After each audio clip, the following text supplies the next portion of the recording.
And done. Hello everyone, I just finished making my Nintendo fan game that I made not out of greed or maliciousness, but because I genuinely love Nintendo's franchises and want to show my love and support in some way. Alright, time to upload. And there we go.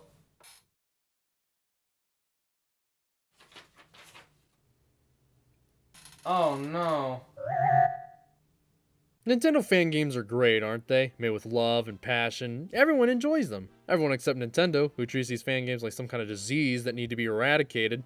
Luckily, there are some fan games that went under Nintendo's nose, and one of those games was Super Mario 63. It was made by Runouw, I believe that's how you pronounce it, probably not, and it was released on Newgrounds in about 2009. This person also created the last Legacy games, which is cool. They're available on Newgrounds, so I'll probably give them a shot. They're currently working on a third game, which is actually to be released on Steam, so I guess I have that to look forward to. Honestly, I thought this game died since the website hasn't been updated like for years, but I found their Twitter and saw that the game is still being made. I also found out that there's a team that's remaking Mario 63, so gotta keep a close eye on that one. I actually have a really big nostalgic attachment to this game since I used to play it all the time when I was a kid. It's actually one of my favorite Mario games growing up. I played it nearly 100%. I say nearly because I couldn't find the last star coin. Darn you, star coin. But it's also been nearly 10 years since I've last played it, so I decided to go back to it recently to see how well it holds up. So let's just go ahead and jump right into it. So the game opens up and we're put into a tutorial level. Unfortunately, I couldn't find a way to play with a controller, so I had to stick with keyboard controls. I got used to it since it was 2D, but it still kind of stunk. Keyboards and platformers don't really mix well. It's like oil and water, or candy and salt, or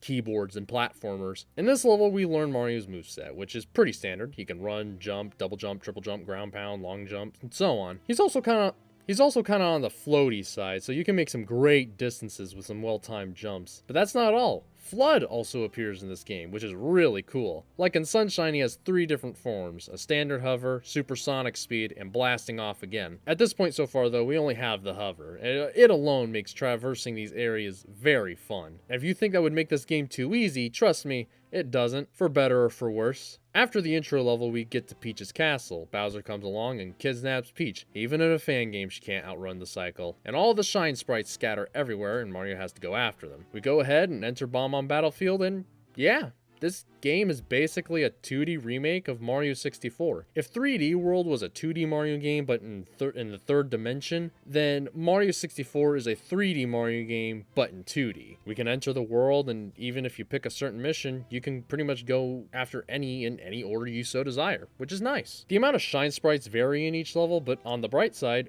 there is no 100 coin missions, thank goodness. That alone puts it a peg over Mario 64. There's also these optional star coins to collect, which unlock new tools to use in the level maker, which I'll get into later. Exploring these levels are very fun, especially with Flood. You can make these big jumps and skip over large platforming sections if you well time them enough. The levels themselves are quite large, so there's a lot to look around and so many secrets to find where there's star coins and shine sprites. This can also be a problem though, since the level is 2D. If you go one side and you want to go to the other, you have to travel all the way there on foot. And unless I missed something, there appears to be no fast travel, which is very unfortunate. The levels themselves are pretty much 2D recreations from the Mario 64 stages. There is a lot of creative liberties with it. I think Tick-Tock Clock is the most obvious. It's basically an entirely different stage from Mario 64. But overall, the game does do a good job adapting these levels into 2D that make them recognizable while still fun to traverse. Now, there is a problem that I have with the levels, mostly in the later stages. At times, it feels like the design kind of starts to feel uninspired. You see, most of these stages' idea of challenging platforming is just to kind of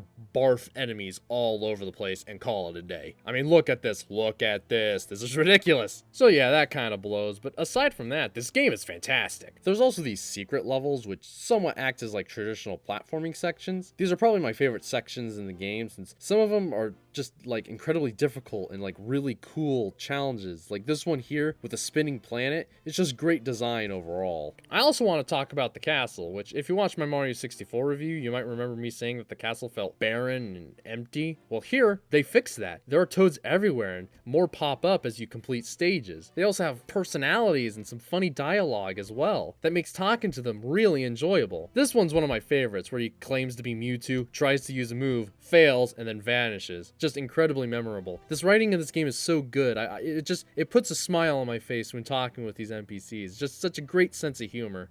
Quickly, I want to go over the visuals. Most of them are just assets ripped from different Mario games, but it still looks great. The levels are very vibrant and distinct, and while there's some parts that can look off, those are very far and in between.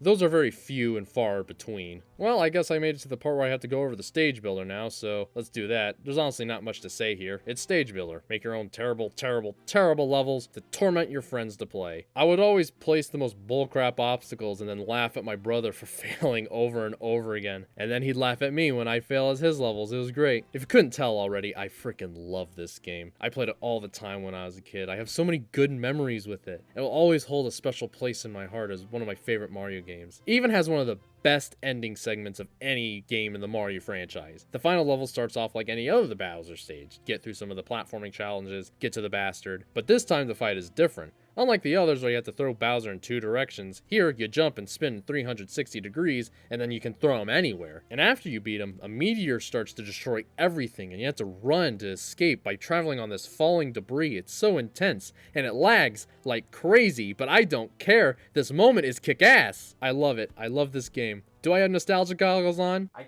can't get it off. Sure, but I don't care. Thank you, Runouw, for making such a fantastic game. I really loved revisiting it, and it's just as, well, I mean, it's not as good as I remember it. There is some problems, as I mentioned, but I still really highly recommend it. It's available on Newgrounds, so there's no, like, downloading required. You can just go ahead and just jump right into it. Just click play and begin your journey. That's all I have to say on this game. Thank you for watching, and have a good day.